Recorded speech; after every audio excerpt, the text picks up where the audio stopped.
আসসালামু আলাইকুম এভরিওয়ান, সবাইকে জিএসটি বিজনেস স্টাডিজের সেকেন্ড ক্লাসে স্বাগত জানাচ্ছি। আমি মুফরাদ হাসান মুগ্ধ, বর্তমানে অধ্যয়নরত আছি ঢাকা বিশ্ববিদ্যালয়। তো প্রিভিয়াস ক্লাসে আমরা 22-23 সালে কোয়েশ্চেনটা সলভ করেছিলাম এবং কোয়েশ্চেন অ্যানালাইসিস করেছিলাম যে কোন কোন চ্যাপ্টার থেকে কোয়েশ্চেন এসেছে। তো ওই বেসিসে আমি 3 স্টার আর 2 স্টার টপিক ভাগ করে দিয়েছি। তো তোমরা যেহেতু অনেকে অনেক ক্লাস করতে না পারো বা তোমরা অনেক সালে কোয়েশ্চেন হয়তো ইতিমধ্যে সলভ করে ফেলেছো, তাই আমি প্রত্যেকটা ক্লাসের শুরুতেই কিন্তু অ্যানালাইসিস পার্টটা রেখেছি, যেন যারা আগের ক্লাসটা মিস করেছো তারা যেন এই ক্লাসে অ্যানালাইসিস পার্টটা মিস না করো। কারণ তোমার গুচ্ছ ভর্তি পরীক্ষায় বা অ্যাডমিশনের ভর্তি পরীক্ষায় সবথেকে যে জিনিসটা তোমাকে আর একটা স্টুডেন্টের থেকে ডিফারেন্সিয়েট করবে সেই ব্যাপারটা হচ্ছে তোমার কোয়েশ্চেন অ্যানালাইসিস। তাই কোয়েশ্চেন অ্যানালাইসিস করো, স্ট্র্যাটেজি সেট করো, act according to that strategy. Okay, তো এই তিনটা হচ্ছে তোমার কাজ। আচ্ছা, তো আজকে আমরা হচ্ছে ম্যানেজমেন্টের 21-22 সালের কোশ্চেনটা সলভ করবো। হ্যাঁ, 21-22 সালের কোশ্চেনটা সলভ করবো। তো এটা হচ্ছে ক্লাস নাম্বার 2। ওকে, তো ফার্স্ট আমরা অ্যানালাইসিস পার্টে চলে যাই। তো অ্যানালাইসিস পার্টে গেলে আমরা দেখতে পারবো যে 2 সালে কোশ্চেন অ্যানালাইসিস করা আছে।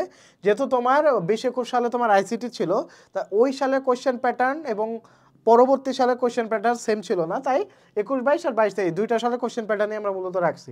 তো আমরা দেখতে পাচ্ছি যে অধ্যায় 1 থেকে তোমার 3টা কোশ্চেন আসছে ব্যবসার মৌলিক ধারণা থেকে, অধ্যায় 2 থেকে ব্যবসার পরিবেশ থেকে তোমার 3টা কোশ্চেন আসছে, এবং সবথেকে ইম্পর্টেন্ট যে পার্টটা সেটা হচ্ছে তোমাদের কিন্তু শর্ট সিলেবাস এক্সাম, তোমরা এইচএসসি শর্ট সিলেবাসে দিয়ে আসছো।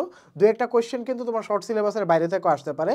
তো শর্ট সিলেবাসের বাইরে থেকে ফুল সিলেবাসে যদি আসে, তোমার ফার্স্টে ফরজ কাজ হবে শর্ট সিলেবাসের যে চ্যাপ্টারগুলো আছে প্রত্যেকটা চ্যাপ্টারের 3 স্টার তারপর হচ্ছে 2 স্টার টপিকগুলো তোমার ভাগ করে ফেলে তারপরে তোমার যে কাজটা করা উচিত সেই কাজটা হচ্ছে তোমার ফুল সিলেবাসের যে চ্যাপ্টারগুলো আছে ফুল সিলেবাসের চ্যাপ্টারগুলো থেকে জাস্ট এমসিকিউ বেসিকে পড়ে যাও, এমসিকিউ বেসিস। হ্যাঁ, তো এমসিকিউ বেসিসে কিভাবে পড়বা?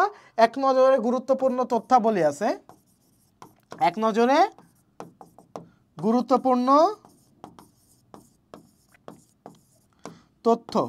তথ্য আছে, প্লাস হচ্ছে তোমার বোর্ড সলভ এই দুইটা করলে তোমার এমসিকিউ বেসিসে পড়া হয়ে যাবে। তো তোমার ফার্স্টে কাজ হবে শর্ট সিলেবাসের উপর প্রায়োরিটি দেওয়া, তারপরে তোমার ফুল সিলেবাসের টপিক যেগুলো বাকি থাকে বা যেগুলো থেকে কোশ্চেন আসে ওইটার টপিক ধরে ওই টপিকগুলোর কনসেপ্ট ক্লিয়ার করে ফেলা। ওকে, তো এই গেল। তো এখান থেকেও 3টা আসছে, এখান থেকেও 3টা আসছে, তো এটাই তিনোটাই হচ্ছে তোমার 2 স্টার টপিক। হ্যাঁ, 2 স্টার টপিক তোমরা স্ক্রিনশট দিয়ে রাখতে পারো বা দাগাতে চাইলে বা লিখে রাখতে চাইলে লিখেও রাখতে পারো। আচ্ছা, তো পরবর্তী স্লাইডে যাই।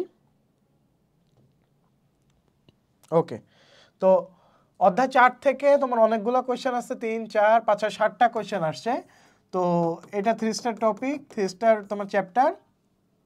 এখান থেকে অনেকগুলো আসছে, 5, 6, 7, 8,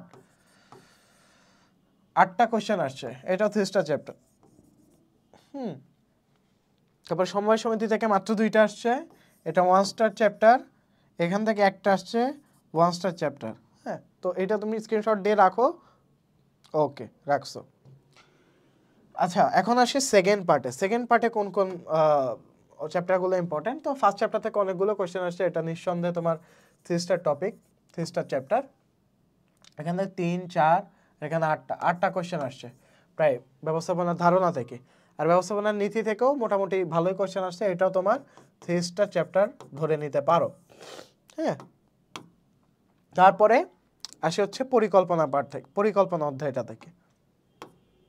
ওকে, আমরা কোশ্চেনে ভুলে চলে গেছি। হ্যাঁ, তারপরে পরিকল্পনা থেকে 4টা কোশ্চেন আসছে, এটা 2 স্টার চ্যাপ্টার ধরি। সংগঠিতকরণ থেকে 3টা, এটাও 2 স্টার। কর্মী সংস্থান থেকে আসেইনি, তো এটা আমি কোনো স্টার দিচ্ছি না, কিন্তু কর্মী সংস্থান থেকে তুমি কি কাজটা করবা, এক নজরে গুরুত্বপূর্ণ তথ্যাবলী দেখে যাবে, একদম স্কিপ করবা তেমন না। আমি তোমাকে গুরুত্বপূর্ণ কোনটা, ইম্পর্টেন্স বেসিসে কোনটা প্রায়োরিটি দিবা, এই জন্য আমি 3 স্টার 2 স্টার আলাদা করে দিতেছি এই কারণে যেন তুমি এই চ্যাপ্টারগুলো আগে পড়ো, আগে ধরো, কারণ এখান থেকে তোমার কোশ্চেন আসতেছে। হ্যাঁ, এখানকার একটা টপিকও বাদ রাখবা না, বুঝা গেছে? এক নজরে গুরুত্বপূর্ণ তথ্যাবলী এখান থেকে দেখে যাবা, তথ্য এখান থেকে সলভ করে যাবা। তারপর হচ্ছে নেতৃত্ব থেকে মাত্র 3টা তোমার কোশ্চেন আসছে। তো এখানে তোমার 2 স্টার ধরতে পারো আর এটা 1 স্টার ধরতে পারো নিয়ন্ত্রণ থেকে। হ্যাঁ, তো এই গেল মোটামুটি কোশ্চেন অ্যানালাইসিস। এখন আমরা হচ্ছে সলভ পার্টে যাব। তো সলভ পার্টে গেলে মানে মূলত আমরা এখানে প্যাসিভ লার্নিং করব। কি লার্নিং করব? Passive learning. Passive learning. তো তোমাদের কোশ্চেন আসতে পারে যে ভাইয়া কোশ্চেন সলভ তো আমরা নিজেরাই করতে পারি। অফকোর্স তোমরা নিজেরা করতে পারো এবং তোমরা হয়তো ভাই অভিযোগও দিতে পারো যে ভাইয়া কোশ্চেন সলভ তো আমরা নিজে করতে পারি, অ্যান্সার তো সব জায়গায় দেওয়া আছে, তাহলে এই কোর্স কিনে আমাদের লাভ কী হলো? তো এই কোর্স কিনে তোমার মূলত যেই লাভটা হচ্ছে, আমরা কিন্তু জাস্ট আমি তোমাকে বলতেছি না এটা আচ্ছা এটা কোশ্চেন এটা অ্যান্সার এভাবে পড়াই দিচ্ছি না আমি, মানে মূলত অ্যাডমিশনে কী টাইপের কোশ্চেন আসে তোমাকে আমি কোথার থেকে কোশ্চেন আসতেছে সেটা ফার্স্টে বলতেছি, টপিক ধরাই দিচ্ছি এবং অনেক সময় কোশ্চেনের যে 4টা অপশন থাকে এই অপশন থেকেও কিন্তু ঘুরায় ফিরায় দেয়। যেমন এই সালে আসছে কারিগরি দক্ষতা, নেক্সট সালে আসতে পারে ধারণাগত দক্ষতা থেকে, তার পরবর্তী সালে আসতে পারে মানবীয় দক্ষতা থেকে। হ্যাঁ, তো এইগুলো কিন্তু ঘুরায় পেঁচায় দেয়। তাই তোমার কোশ্চেন টাইপ ধরাটা সব থেকে বেশি ইম্পর্টেন্ট। টাইপ ধরবা, তুমি এখন একটা নোট নিয়ে বসবা, আমি যখন কোশ্চেনগুলো সলভ করতে করতে যাব তুমি তখন টপিকগুলো টুকতে থাকবা যে আচ্ছা এটা এই চ্যাপ্টারের এই টপিক থেকে আসছে, এটা এই চ্যাপ্টারের ওই টপিক থেকে আসছে। তো তুমি যখন এটা একটা নোট খাতা বানায় ফেলবা, আমরা যখন 3টা সাল সলভ করব, নোট খাতা বানায় ফেলার পর তুমি নিজেই বুঝতে পারবা যে কোন টপিকটা তোমার জন্য ইম্পর্টেন্ট, কোন টপিকটা তোমার জন্য আনইম্পর্টেন্ট। তারপরে যখন তুমি লাস্ট একটা রিভাইজ দিবা তখন দেখবা তোমাকে কেউ ঠেকাতে পারবে না। হ্যাঁ, তো চলো আমরা কথা না বাড়ায় শুরু করি। আচ্ছা, ফার্স্ট কোশ্চেন কি? চতুর্থ শিল্প বিপ্লব বাংলাদেশের ব্যবসায় এবং সংগঠনের প্রচলিত ধারণা এবং কর্মপদ্ধতিকে বদলে দিতে যাচ্ছে। কি বদলে দিতে যাচ্ছে? চতুর্থ শিল্প বিপ্লব। এখনই দরকার এর সাথে খাপ খাওয়ানোর প্রস্তুতি। তার মানে আমরা বুঝতেছি যে চতুর্থ শিল্প বিপ্লব মানে কি? তোমার টেকনোলজির যে আবির্ভাব অর্থাৎ প্রযুক্তির যে আবির্ভাব এই জিনিসটা বোঝানো হয়েছে। তো প্রযুক্তির আবির্ভাব একজন ব্যবস্থাপনা দক্ষতাকে কোন দিকটাকে তোমার নির্দেশ করে? ব্যবস্থাপকের কোন দক্ষতার দিক নির্দেশ করে? তাহলে এখানে কোন টপিকটা থেকে কোশ্চেন আসছে? ব্যবস্থাপনার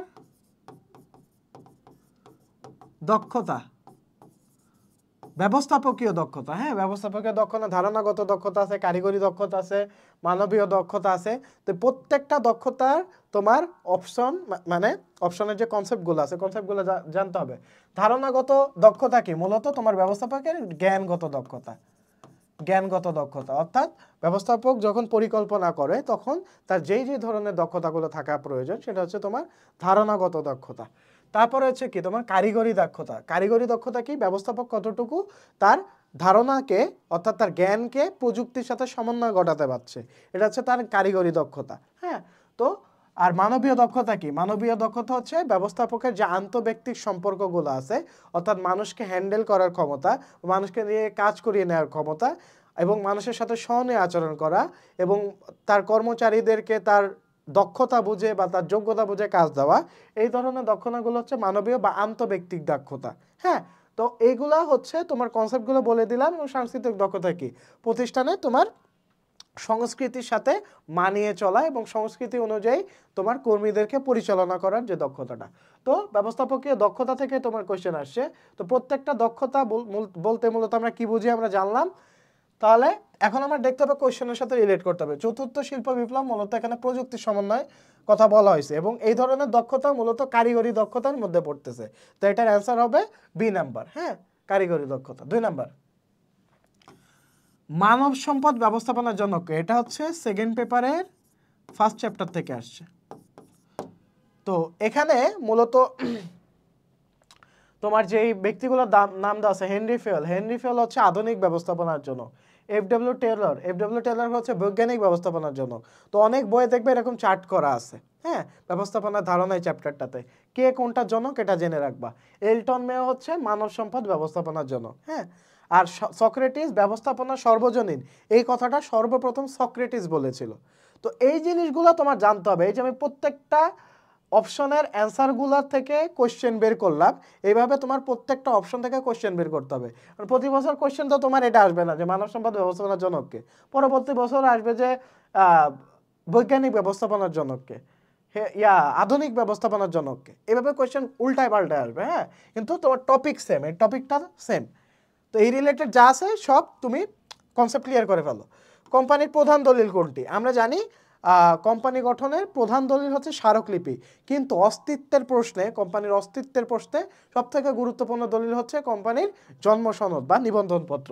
এটা আমরা আগের সালের কোশ্চেনও দেখছো, কোশ্চেন কিন্তু রিপিট হচ্ছে। ওকে, তো কোম্পানির প্রধান দলিল কোনটি? স্মারকলিপি। তো স্মারকলিপির আর এক নাম কি? সংঘ স্মারক। সংঘ স্মারক। কোশ্চেন রিপিট হয় কিন্তু দুইভাবে, একটা হচ্ছে কোশ্চেন একটু ঘুরাই দিয়ে, বা তোমার অ্যান্সারের মধ্য থেকে আবার কোশ্চেন করে, বা তোমার এই যে স্মারকলিপি ডিরেক্ট না দিয়ে বলবে সংঘ স্মারক, হ্যাঁ, বা হচ্ছে পরিমেল বন্ধ বলবে, বা তোমাকে কনফিউজ করবে, পরিমেল বন্ধ, পরিমেল বন্ধ। তো কোম্পানির প্রধান দলিল কোনটা? স্মারকলিপি, সংঘ স্মারক বা পরিমেল বন্ধ। আর কোম্পানি পরিচালনা হচ্ছে কোন দলিলের মাধ্যমে করা হয়? পরিমেল নিয়মাবলীর মাধ্যমে করা হয়। কোম্পানির অস্তিত্বের প্রশ্নে সবথেকে গুরুত্বপূর্ণ দলিল কোনটা? নিবন্ধনপত্র বা জন্ম সনদ। অস্তিত্বের প্রশ্নে সবথেকে গুরুত্বপূর্ণ দলিল কোনটা? নিবন্ধনপত্র বা জন্ম সনদ। বোঝা গেছে? আচ্ছা, 4 নাম্বার, বাংলাদেশে বহাল অংশীদারি ব্যবসা আইনের কত ধারায় এই ব্যবসার সংজ্ঞা প্রদত্ত হয়েছে? তো আমরা জানি অংশীদারি ব্যবসার সংজ্ঞা প্রদত্ত হয়েছিল 4 ধারায়। অংশীদারি ব্যবসার সংজ্ঞা প্রদত্ত হয়েছিল 4 ধারায়। আবার 5 ধারায় কি করা হয়েছে এটাও দেখবা। হ্যাঁ, 5 ধারায় কি করা হয়েছে, 2 ধারায় কি করা হয়েছে। 2 ধারা 3 ধারা এটা আসে না, কিন্তু 4 আর 5 ধারা আসে। হ্যাঁ, তো এই জিনিসগুলো দেখে আসবা যে 4 ধারায় 5 ধারায় কি করা হয়েছে। তাহলে এটা হচ্ছে অংশীদারি ব্যবসায় প্রথম থেকে আসছে, সংজ্ঞা থেকে আসছে, অংশীদারি ব্যবসার সংজ্ঞা। আচ্ছা, এফওবি দ্বারা কি বোঝানো হয়? এফওবি মূলত ব্যবস্থাপনার একটা টার্ম, এটা হচ্ছে ফ্রি অন বোর্ড। হ্যাঁ, ফ্রি অন বোর্ড মানে যেটা হচ্ছে তোমার যখন হচ্ছে তোমার জাহাজগুলো পরিচালনা করে, বা জাহাজ যখন তোমার তোমার নোঙর করে ছেড়ে যায়, অর্থাৎ নৌবিমা এই চ্যাপ্টারটা থেকে আসছে। তো ফ্রি অন বোর্ড মানে হচ্ছে তোমার ফ্রি, তোমার এক জায়গা থেকে আরেক জায়গায় তোমার পণ্যটা সরবরাহ করে, এটা হচ্ছে ফ্রি অন বোর্ড। আচ্ছা, 6 নাম্বার, শিক্ষা ও সংস্কৃতি কোন ধরনের ব্যবসা পরিবেশের মধ্যে পড়ে? তো এটা মূলত ব্যবসায় পরিবেশ এই চ্যাপ্টারটা থেকে আসছে। ব্যবসায় পরিবেশ, ব্যবসায় পরিবেশ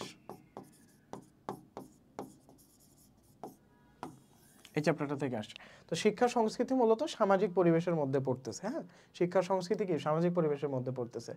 তো অর্থনৈতিক পরিবেশের মধ্যে মানব সম্পদ পড়ে, আরো অনেক কিছুই পড়ে। তারপরে রাজনৈতিক পরিবেশের মধ্যে তোমার অনেক কিছু পড়তেছে, এবং আইনগত পরিবেশের মধ্যেও আছে। সো এই 3টা পরিবেশের উপাদানগুলো একটু ভালো মতো দেখে যাবা, বইয়ে ছক করে দেওয়া আছে। হ্যাঁ, তো যেগুলো কনফিউশন লাগে এই জিনিসগুলো মাথায় রাখবা।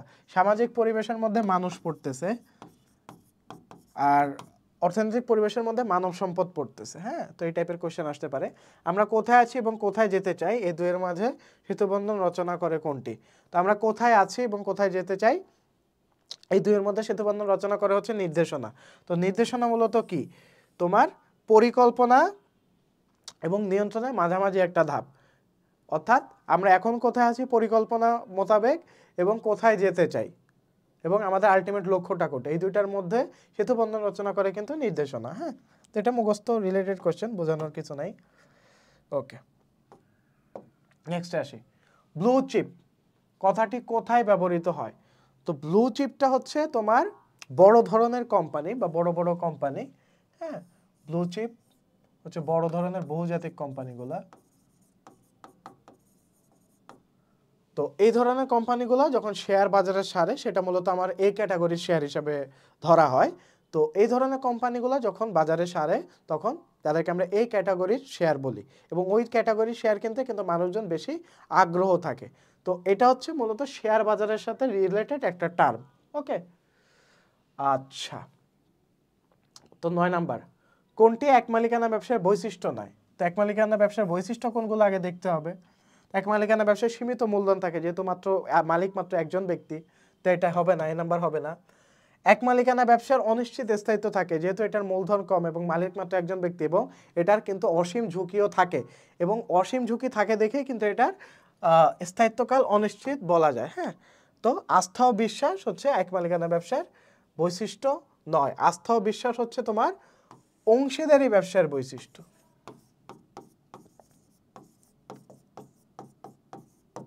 অংশীদারি ব্যবসায় এটার বৈশিষ্ট্য আস্থা ও বিশ্বাস। হ্যাঁ, তো আর দ্রুত সিদ্ধান্ত গ্রহণ, এটাও এক মালিকানা ব্যবসার বৈশিষ্ট্য, যেহেতু মালিক একজন থাকে তাই দ্রুত সিদ্ধান্ত নেওয়া পসিবল হয়।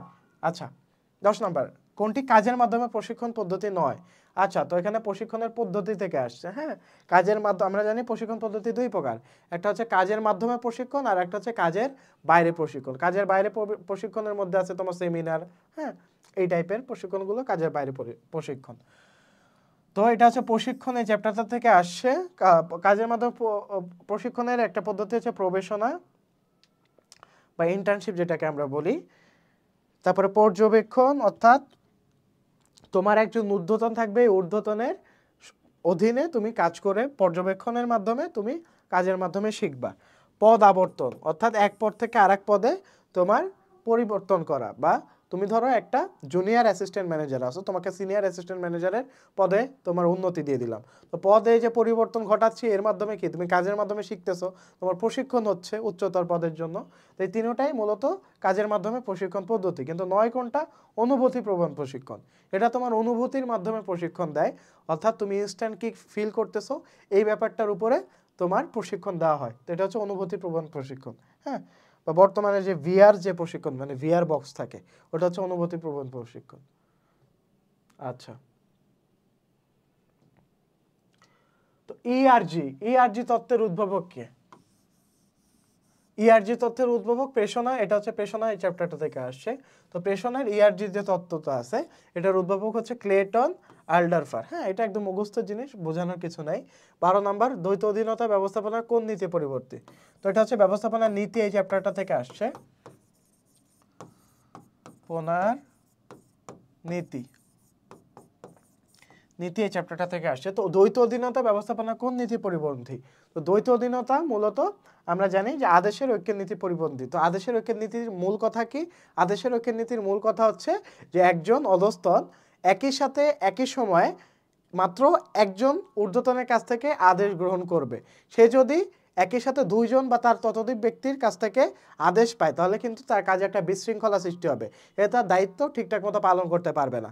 তো দ্বৈত অধীনতা মূলত আদেশের ঐক্যের নীতির পরিপন্থী। হ্যাঁ, আর বাকি নীতিগুলো দেখবা শৃঙ্খলার নীতি, প্রতিষ্ঠানের সকল কাজকর্ম শৃঙ্খলার সাথে মেনে চলা, নির্দেশনার ঐক্য মানে পূর্ববর্তী কাজের সাথে মিল রেখে পরবর্তী কাজের নির্দেশনা দেওয়া, কর্তৃত্ব দায়িত্বের নীতি, অর্থাৎ কর্তৃত্ব দায়িত্বের মধ্যে একটা ব্যালেন্স রাখা বা একটা সমন্বয় রাখা।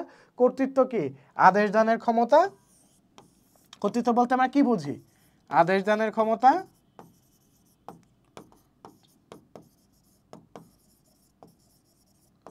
আর দায়িত্ব কি? জবাবদিহি করার বাধ্যবাধকতা।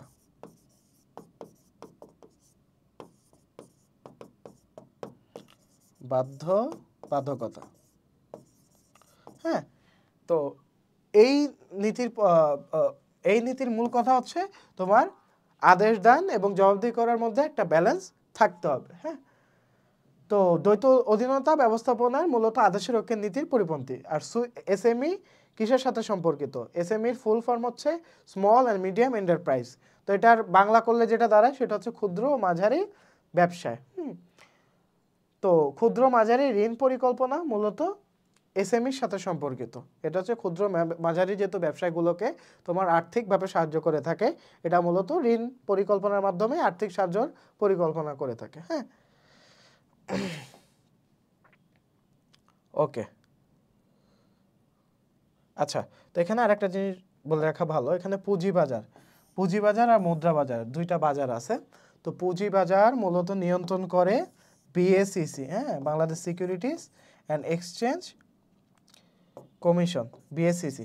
আর মুদ্রা বাজার নিয়ন্ত্রণ করে কিন্তু বাংলাদেশ ব্যাংক, এই দুইটা মাথায় রাখবা।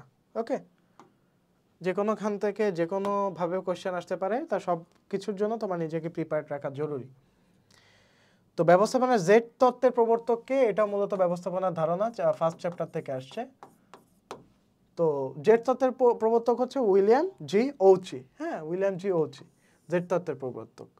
আর 15 নাম্বার, রাষ্ট্রপতির অধ্যাদেশ বলে গঠিত কোম্পানি কোনটি? আমরা জানি রাষ্ট্রপতির অধ্যাদেশ বলে গঠিত কোম্পানিকে বলা হয় বিধিবদ্ধ কোম্পানি বা সংবিধিবদ্ধ কোম্পানি।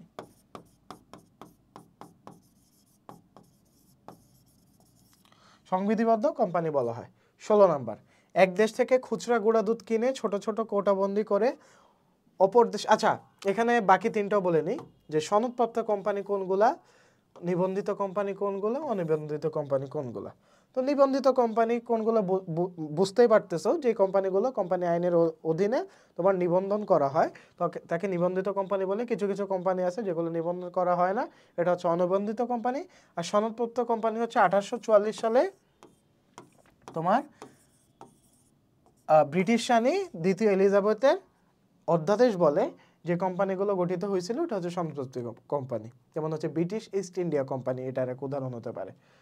আচ্ছা 16 নাম্বার, এক দেশ থেকে খুচরা গুঁড়া দুধ কিনে ছোট ছোট কোটাবন্দি করে অপর দেশে বিক্রির উদ্দেশ্যে পাঠালে এ প্রক্রিয়াকে বলে পুনঃরপ্তানি। তো পুনঃরপ্তানির কনসেপ্টটা কি, আমি একটা দেশ থেকে কিনলাম, কিনে এটা যখন আমি আরেকটা দেশে আমি রপ্তানি করব তখন সেটা হচ্ছে পুনঃরপ্তানি। যেমন আমি উদাহরণ দিই, যেমন হচ্ছে চীন এবং ইন্ডিয়ার মধ্যে তোমার কি শত্রুতা, তো এখন চীনের একটা প্রোডাক্ট ইন্ডিয়ার অবশ্যই লাগবে, কিন্তু বাংলাদেশের সাথে আবার ইন্ডিয়ারও বন্ধুত্বপূর্ণ সম্পর্ক আছে, আবার চীনেরও বন্ধুত্বপূর্ণ সম্পর্ক আছে। তো বাংলাদেশ করলো কি, চীনের ওই প্রোডাক্টটা নিজে কিনলো, কিনে আবার ইন্ডিয়ায় ট্রান্সফার করলো। তো এই যে যে জিনিসটা ঘটলো এটা হচ্ছে পুনঃরপ্তানি। হ্যাঁ, তো পুনঃরপ্তানি থেকে মূলত এই ধরনের কোশ্চেন আসতে পারে। আচ্ছা 17 নম্বর, রাষ্ট্রীয় ব্যবসার উদ্দেশ্য নয় কোনটি? তো আমার আগে উদ্দেশ্যগুলো খুঁজে বের করতে হবে। আমরা জানি রাষ্ট্রীয় ব্যবসায় একটা অন্যতম উদ্দেশ্য হচ্ছে সম্পদের সুষম বন্টন করা, মৌলিক শিল্প প্রতিষ্ঠা, এটাও রাষ্ট্রীয় ব্যবসার উদ্দেশ্য, মুদ্রা ও ব্যাংক ব্যবস্থাপনা নিয়ন্ত্রণ, এটাও রাষ্ট্রীয় ব্যবসার উদ্দেশ্য, কিন্তু একচেটিয়া ব্যবসা সংরক্ষণ এটা রাষ্ট্রীয় ব্যবসার উদ্দেশ্য নয়। একচেটিয়া ব্যবসা সংরক্ষণ মানে কি, তোমার যারা অলরেডি বাজারে প্রতিষ্ঠিত সেই ব্যবসাগুলাই তোমার সংরক্ষণ করছে, নতুনদের উঠতে দিতেছে না, তো এটা তো রাষ্ট্রীয় ব্যবসার উদ্দেশ্য না। অবশ্যই রাষ্ট্রীয় ব্যবসায় সবাই যেন সমানভাবে ব্যবসা করতে পারে এবং সবার যেন সমানভাবে প্রফিট করতে পারে এবং দেশের অর্থনীতিতে অবদান রাখতে পারে, এই জিনিসগুলো এনশিওর করা কিন্তু রাষ্ট্রীয় ব্যবসার দায়িত্ব, কর্তব্য। হ্যাঁ, তো এটা রাষ্ট্রীয় ব্যবসার উদ্দেশ্য নয়। এই ব্যবসার ধরন নয় কোনটি? আমরা বুঝতেছি B2B, বিজনেস টু বিজনেস, এটা একটা ধরন, C2B, কাস্টমার টু বিজনেস, এটাও একটা ধরন, P2P, পার্টনার তো পার্টনার, এটা একটা ধরন, এক্স টু এক্স এই টাইপের কোনো এই ব্যবসায় নাই। হ্যাঁ, তো এটা এই ব্যবসার ধরন না। 19 নম্বর, সকলের দায়িত্ব অর্থ কারো দায়িত্ব নয়, প্রবাদটি কোন সংগঠন কাঠামোর ক্ষেত্রে বাস্তবে প্রতিফলিত হয়? অর্থাৎ সকলের দায়িত্ব অর্থ কারো দায়িত্ব নয়, সকলের দায়িত্ব অর্থ কারো দায়িত্ব নয়, প্রবাদটি কোন সংগঠন কাঠামোর ক্ষেত্রে বাস্তবে প্রতিফলিত হয়? তো আমরা বুঝতে পারতেছি এটা একটু তোমার মাথার উপর দিয়ে যাইতে পারে যে মূলত জিনিসটা একটা প্যাচের মধ্যে লেগে গেছে, আসলে কিছু না। মানে যখন তুমি সবাইকে দায়িত্ব দিবা তার মানে এই দায়িত্বটা কারো না, যখন তুমি সবাইকে দায়িত্ব দিবা তার মানে কি এই দায়িত্বটা কারো না। তো তো এই প্রবাদটা কোন সংগঠন কাঠামোর ক্ষেত্রে বাস্তবে প্রতিফলিত? আচ্ছা এখানে সরলরৈখিক অ্যান্সার দেওয়া আছে, বাট এটা সরলরৈখিক হবে না, এটা হবে কমিটি। তো কমিটি সংগঠনে মূলত কি হয়, সবাইকে দায়িত্ব দেয়। হ্যাঁ, সবাইকে দায়িত্ব দেয়, সবার হচ্ছে পদমর্যাদা সমান থাকে এবং এখানে কেউ কারো ঊর্ধ্বতন না, কেউ কারো অধস্তন না, তো সবাই মূলত ছেড়ে দেয়, আচ্ছা ও তো আছে এটা করেই ফেলবে। কমিটিতে 10 জন আছে, 2 জন ভাবতেছে না আমি কাজ না করলে কি হয়েছে, আরো বাকি 8 জন তো আছে ওরা করে ফেলবে। তো এই কথাটা মূলত এটাই, সকলের দায়িত্ব অর্থ কারো দায়িত্ব নয়, এটা হচ্ছে কমিটি সংগঠনের ক্ষেত্রে এই জিনিসটা যায়। আর সরলরৈখিক সংগঠন তো মাত্র একজন ব্যক্তির কথায় পরিচালিত হবে। কার্যভিত্তিক সংগঠনের কাজ কি, তোমার কাজ অনুযায়ী তোমার ভাগ করে দেওয়ার। ম্যাট্রিক্স হচ্ছে 2 ধরনের ব্যবস্থাপক থাকবে, একটা হচ্ছে দ্রব্যভিত্তিক আর একটা হচ্ছে কার্যভিত্তিক। হ্যাঁ, আচ্ছা তো এটা হচ্ছে তোমার সংগঠন কাঠামো থেকে আসছে, সংগঠনের প্রকারভেদ থেকে আসছে। হ্যাঁ, এটা মাথায় রাখবে, এগুলো টপিকগুলো লিখে ফেলবা। 20 নাম্বার, কোনটি কর্তৃত্বের সাথে নিবিড়ভাবে জড়িত? তো আমরা জানি কর্তৃত্ব দায়িত্বের নীতি, এটা মুখস্থ হয়ে গেছে। তো কর্তৃত্বের সাথে নিবিড়ভাবে জড়িত তোমার দায়িত্ব। কর্তৃত্ব মানে আদেশ দানের ক্ষমতা এবং দায়িত্ব মানে জবাবদিহি করার বাধ্যবাধকতা। বোঝা গেছে? 21 নাম্বার, উৎপাদিত পণ্যের মান নিয়ন্ত্রণের জন্য কোন প্রতিষ্ঠান কাজ করে? তো আমরা জানি উৎপাদিত পণ্যের মান নিয়ন্ত্রণের জন্য হচ্ছে BSTI কাজ করে বাংলাদেশে। হ্যাঁ, উৎপাদিত যে দ্রব্যগুলো সেগুলো গুণাগুণ সম্পন্ন হয়েছে কিনা এটা হচ্ছে BSTI এই জিনিসটা নিয়ে কাজ করে, Bangladesh securities and testing institute. হ্যাঁ, সুইফট কি একটা পরিশোধ পদ্ধতি, পরিশোধ পদ্ধতি, পরিশোধ পদ্ধতি। তো এই সুইফটের মাধ্যমে আমি হচ্ছে অর্থ স্থানান্তর করতে পারি। তো সুইফট হচ্ছে মূলত অর্থ স্থানান্তর সম্পর্কিত একটা বিষয়। কোন ব্যবসার অস্তিত্ব আছে? তো আমরা জানি অস্তিত্ব হচ্ছে কোম্পানির আছে, আর বাকিগুলো কি তোমার কৃত্রিম ব্যক্তিসত্তা যেহেতু নাই, বাকিগুলোর কোনো আইনগত অস্তিত্ব নাই। হ্যাঁ, অস্তিত্ব আছে শুধু কোম্পানির, এটা হচ্ছে কৃত্রিম ব্যক্তিসত্তার কারণে। কৃত্রিম ব্যক্তিসত্তা, কৃত্রিম ব্যক্তিসত্তার কারণে মূলত কোম্পানির অস্তিত্ব আছে। বুঝা গেছে? ওকে। 24 নাম্বার, পার্থক্যমূলক ঠিকা মজুরি প্রথা কে প্রবর্তন করে? এটা কনসেপচুয়াল, এটা হচ্ছে তোমার চ্যাপ্টার 1 থেকে আসছে, ব্যবস্থাপনা ধারণা থেকে। তো পার্থক্যমূলক ঠিকা মজুরি প্রথা, হ্যাঁ, মজুরি প্রথা অর্থাৎ শ্রমের ব্যাপার স্যাপার আছে এখানে। তো এটা মূলত বৈজ্ঞানিক ব্যবস্থাপনার একটা অংশ। পার্থক্যমূলক ঠিকা মজুরি প্রথা অর্থাৎ যার যার কাজ এবং সক্ষমতা অনুযায়ী ওইভাবে তার মজুরিটা সেট করা।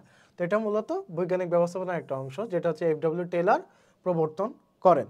বুঝা গেছে? পরামর্শমূলক নির্দেশনার ক্ষেত্রে প্রযোজ্য নয় কোনটি? পরামর্শমূলক নির্দেশনা, হ্যাঁ, পরামর্শমূলক নির্দেশনা মূলত তোমার এটা হচ্ছে গণতান্ত্রিক নেতৃত্বের মতো, অর্থাৎ এখানে সবার পরামর্শ নিয়ে তারপর নির্দেশনা প্রদর্শন করা হয়। তো আগে দেখি প্রযোজ্য কোনগুলা। সিদ্ধান্ত বাস্তবায়নে বিলম্ব হয়, যেহেতু এখানে অনেকের মতামত না হয় তাই সিদ্ধান্ত বাস্তবায়নে বিলম্ব হবে। হ্যাঁ, এটা প্রযোজ্য। স্বেচ্ছাচারিতা হ্রাস পায়, হ্যাঁ, এখানে যেহেতু তোমার সবার মতামত গ্রহণ করা হয় তাই এখানে স্বেচ্ছাচারিতা হ্রাস পাবে।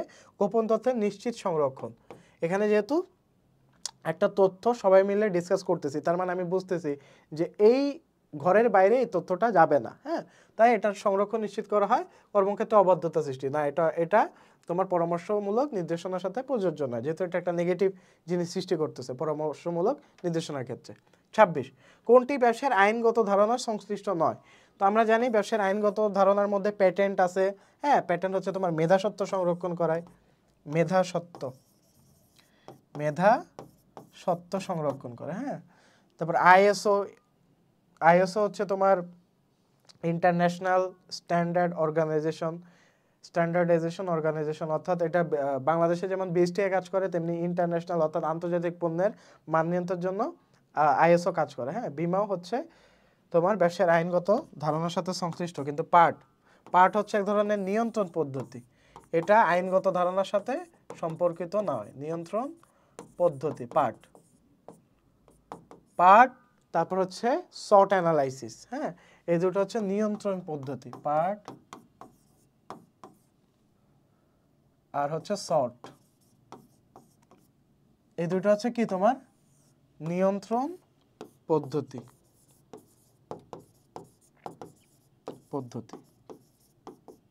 ঠিক আছে, বুঝা গেছে? আচ্ছা, তো নেক্সট কোশ্চেনে যাই আমরা। বলছে যে কোনটি পরিকল্পনা প্রণয়নের ধাপ নয়? তো পরিকল্পনা প্রণয়ন ধাপ কি? ফার্স্টে লক্ষ্য নির্ধারণ করতে হবে, এটা অবশ্যই ধাপ। বিকল্পসমূহ মূল্যায়ন করতে হবে, সহায়ক পরিকল্পনা প্রণয়ন করতে হবে, এই তিনটা হচ্ছে ধাপ। আর কর্মী নির্বাচন কিন্তু পরিকল্পনার মধ্যে পড়তেছে না, এটা কমপ্লিটলি একটা আলাদা জিনিস। হ্যাঁ, কর্মী সংগ্রহ, কর্মী নির্বাচন, ঠিক আছে, এটা হচ্ছে কর্মী নির্বাচন, এটা আলাদা একটা জিনিস। তো এটা পরিকল্পনা প্রণয়নের সাথে কোনোভাবে সম্পর্কযুক্ত নয়। কোন দেশ বিমস্টেকের সদস্য নয়? তো এটা মূলত একটা তোমার কি বলবো সাধারণ জ্ঞানের কোয়েশ্চেন। তো বিমস্টেকের সদস্য বাংলাদেশ, থাইল্যান্ড, মায়ানমার আছে, কিন্তু দক্ষিণ কোরিয়া বিমস্টেকের সদস্য নয়। হ্যাঁ, এটা দেখলে আমরা বুঝতেছি বিমস্টেক মূলত তোমার এশিয়ান কান্ট্রিগুলোর নিয়ে গঠিত হয়েছে। তো দক্ষিণ কোরিয়া তো এশিয়ার বাইরে, সো এটা তো বোঝা যাচ্ছে কমন সেন্স। কোনো ব্যক্তি সফল উদ্যোক্তাদের তালিকায় নেই। তো সফল উদ্যোক্তাদের নিয়ে একটা যে চ্যাপ্টার আছে, তো এখানে রণদা প্রসাদ শাহের গল্প আছে, স্যামসান এইচ চৌধুরীর গল্প আছে, ডক্টর হুসনারা বেগমের গল্প আছে, কিন্তু কায়সার হামিদ নামে কারো গল্প আমরা এই চ্যাপ্টারে পাইনি। ওকে, তারপরে অংশীদারি ব্যবসায় কোন অংশীদার অসীম দায় বহন করে না? অসীম দায় বহন করে না। সাধারণ অংশীদার আমরা জানি অসীম দায় বহন করে, নামমাত্র অংশীদারও অসীম দায় বহন করে, কর্মী অংশীদারও অসীম দায় বহন করে, কিন্তু ঘুমান্ত অংশীদার বা নিষ্ক্রিয় অংশীদার অসীম দায় বহন করে না। হ্যাঁ, সে হচ্ছে ব্যবসা পরিচালনায় যেহেতু অংশগ্রহণ করে না তাই সে অসীম দায় বহন করে না। ওকে, শতকরা কত ভাগ অংশীদারের সম্মতিতে একজন নাবালক অংশীদার বিবেচিত হতে পারে? মূলত যদি 50%-এর বেশি তোমার অংশীদার সম্মিলিতভাবে ডিসিশন আসে এই নাবালককে আমরা অংশীদার করব, তখন সে অংশীদার হিসেবে বিবেচিত হতে পারে, সেটা হবে 51%। হ্যাঁ, তারপরে 32 নম্বর, অধস্তনদের পূর্ণাঙ্গ স্বাধীনতা দেওয়া হয় কোন ধরনের নেতৃত্বে? তো এটা আমরা মূলত জানি নেতৃত্বের প্রকারভেদ থেকে আসছে এই চ্যাপ্টার, এই কোয়েশ্চেনটা। নেতৃত্বের প্রকারভেদ এই টপিকটা পড়ে ফেলবা।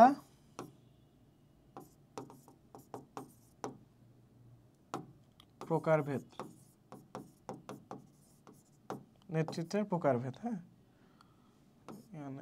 নেতৃত্বের প্রকারভেদ এটা পড়ে ফেলবা। তো গণতান্ত্রিক নেতৃত্ব কি আমরা জানি, যেখানে তোমার কর্মচারীদের অংশগ্রহণ বা তাদের মতামত গ্রহণ করা হয়, তখন সেটাকে আমরা গণতান্ত্রিক নেতৃত্ব বলি। অর্থাৎ অধস্তনদের ভোটে যেই নেতৃত্বটা পরিচালনা করা হয় এটা হচ্ছে গণতান্ত্রিক নেতৃত্ব। পিতৃতান্ত্রিক নেতৃত্ব কি, একটু তোমার গরমও থাকবে বা নরমও থাকবে, মানে আমার পিতাসুলভ নেতৃত্ব যেটাকে বলা হয়। অবশ্যই তার আদেশ গ্রহণ করতে হবে যে নেতা থাকবে, কিন্তু সে স্নেহ করবে। হ্যাঁ, নরম গরম দুইটার মাঝামাঝি জিনিস, বাংলা কথা যেটা। স্বৈরতান্ত্রিক নেতৃত্ব হচ্ছে আমি যা বলবো তাই অবশ্যই করতে হবে, এটার সেকেন্ড কোনো কথা নাই। আর লাগামহীন নেতৃত্বটা কি, মানে নেতা জাস্ট ঘুমাবে, প্রতিষ্ঠান কর্মচারীদের উপর ছাইরা দিবে, কর্মচারীরা যেখানে নিবে সেখানে প্রতিষ্ঠান যাবে, লাভের দিক নিলে লাভ, লসের দিক দিলে লস। তো এটা হচ্ছে লাগামহীন নেতৃত্বের পরিচয়ক। হ্যাঁ, আর 33 নম্বর, ন্যূনতম উপকরণ ব্যবহার করে সম্ভাব্য স্বল্পতম সময়ে উদ্দেশ্য অর্জন করতে পারাকে কি বলে? তো এটা মূলত দক্ষতার তোমার ডেফিনেশন। তো দক্ষতা মূলত কি, আমার যত কম রিসোর্স আছে, আমার ধরো অল্প রিসোর্স আছে, এই রিসোর্স আমি ইউজ করে আমি কত বেশি কাজে লাগাতে পারি, সেই যে জিনিসটা বা এই যে ব্যাপারটা, এই ব্যাপারটাকে আমরা বলি দক্ষতা। হ্যাঁ, 34, পদ্মা সেতু কোন ধরনের পরিকল্পনার মধ্যে পড়ে? তো পরিকল্পনা মূলত দুই প্রকার, একাত্মক পরিকল্পনা, স্থায়ী পরিকল্পনা। স্থায়ী পরিকল্পনা মানে যে পরিকল্পনা হচ্ছে, স্থায়ী পরিকল্পনার মধ্যে 5 ভাগ আছে, নীতি, রীতি, প্রক্রিয়া, পদ্ধতি, কৌশল, এই 5টা ভাগ আছে স্থায়ী পরিকল্পনার মধ্যে। একাত্মক পরিকল্পনা কি, যে পরিকল্পনাটা জাস্ট একবারের জন্য নেওয়া হয় এবং প্রজেক্ট কমপ্লিট হওয়ার পর সেই পরিকল্পনাটা আর বারবার গ্রহণ করা হয় না, এটা হচ্ছে একাত্মক পরিকল্পনা। তো পদ্মা সেতু হচ্ছে একটা প্রজেক্ট, এই প্রজেক্টটা যখন পরিকল্পনা হয়েছে এবং প্রজেক্টটা যখন কমপ্লিট হয়েছে, এই পরিকল্পনাটা আমার ব্যবহৃত হচ্ছে না, তাই এটা হচ্ছে একাত্মক পরিকল্পনা। আর শর্টের পূর্ণরূপ কি, শর্ট হচ্ছে এক ধরনের নিয়ন্ত্রণ পদ্ধতি, যার পূর্ণরূপ হচ্ছে strengths, weakness, opportunities and threat. তাহলে দেখতেছো নিয়ন্ত্রণ থেকে কিন্তু শর্ট, নিয়ন্ত্রণ এই চ্যাপ্টারটা থেকে কিন্তু শর্ট, তারপরে পার্ট, এটা আমরা 2টা সালেই পেলাম।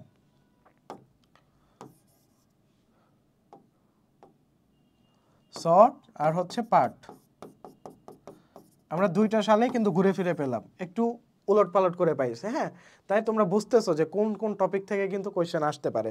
তো টপিকগুলো লিখে ফেলবা, কোয়েশ্চেন তো আমরা সলভ করলাম, টপিকগুলো লিখে ফেলবা। 3 স্টার 2 স্টার টপিক তো দিয়ে দিছি, চ্যাপ্টার দিয়ে দিছি, ওইভাবে টপিকগুলা ঠিকঠাক মতো কনসেপ্ট ক্লিয়ার করে ফেলবা। কনসেপ্ট ক্লিয়ার করে ফেলার পর কোয়েশ্চেন তো সলভ করাই দিলামই, কনসেপ্ট ক্লিয়ার করে ফেলার পর জাস্ট একটা রিভাইজ দিবা, তারপরে ইনশাল্লাহ দেখবা হয়ে যাবে। তো আজকের ক্লাস এই পর্যন্তই, দেখা হচ্ছে পরবর্তী ক্লাসে। আসসালামু আলাইকুম।